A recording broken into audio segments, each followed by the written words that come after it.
Ok, Eric Tanesi, on a assisté tout à l'heure à la réunion entre le collectif des petits teams en endurance et les gens de la CO. Quel est ton premier bilan?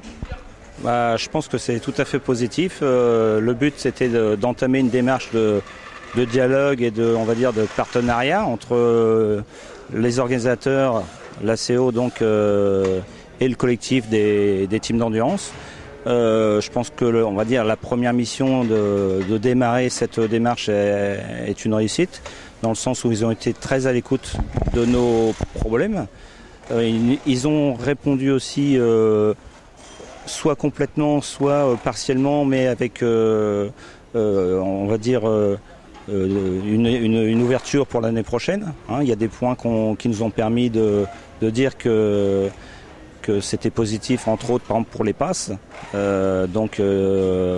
Entre les teams non permanents et permanents. Et bon, ils font un gros effort, on dirait, pour nous donner 3 passes supplémentaires par équipe pour cette année, donc pour cette épreuve. Et de passer à 30 passes comme les teams permanents en 2015. Donc je trouve que c'est déjà une bonne avancée. Sur tous les autres points, entre autres sur l'engagement, sur l'avance des frais l'avance sur les frais de carburant, etc., sur le prix de l'essence, etc. Donc tous ces points-là ont bien été pris en compte par la CO en vue de la prochaine épreuve qui aura lieu dans 6 mois, aux 24 heures du Mans, donc 2015. Donc je pense que c'est très positif et je pense que tous les teams sont venus nombreux. Je n'ai pas compté, mais je pense qu'il y avait bien 40 teams, enfin quelque chose comme ça. Donc sur un plateau de 55, je pense que c'est très représentatif de la diversité. Et on peut dire que les teams en endurance ont tous la même envie, c'est d'être présents sur des épreuves phares et d'entamer un dialogue avec les organisateurs, montrent aussi eux leur volonté d'améliorer nos conditions. Tout ne peut pas être résolu en une réunion. Il y aura des suites, on va dire, en prévision pour l'année prochaine, mais d'avoir débuté une relation de dialogue avec les organisateurs, je pense que c'est très positif. Ok, surtout que d'après ce que j'ai compris, la CO vous a invité à plusieurs réunions hivernales pour préparer les 24 heures du Mans 2015. Tout à fait. On sent bien qu'ils sont intéressés par nos commentaires. On sent bien qu'ils ne vont pas évidemment tout faire, mais en tout cas, ils vont essayer d'être positifs. Nous, je pense que tous les teams ont des choses à dire et à proposer. Et je pense que le fait de proposer des choses pour améliorer, on va dire, dans un esprit de gagnant-gagnant, le but c'est bien de favoriser, on va dire, l'accès au team.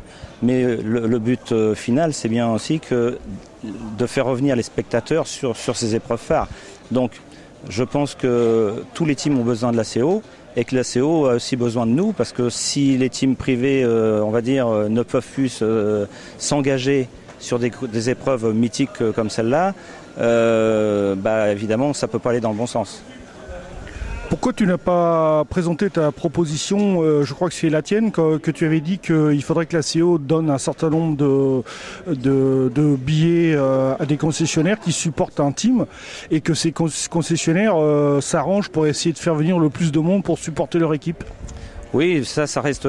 J'en ai pas parlé parce que bon, le temps imparti ne permettait pas de tout proposer, de tout dire, mais ça pourrait être une idée pour l'avenir de faire un challenge au niveau des concessionnaires de la France entière pour récompenser celui qui enverra, on va dire, le plus de spectateurs.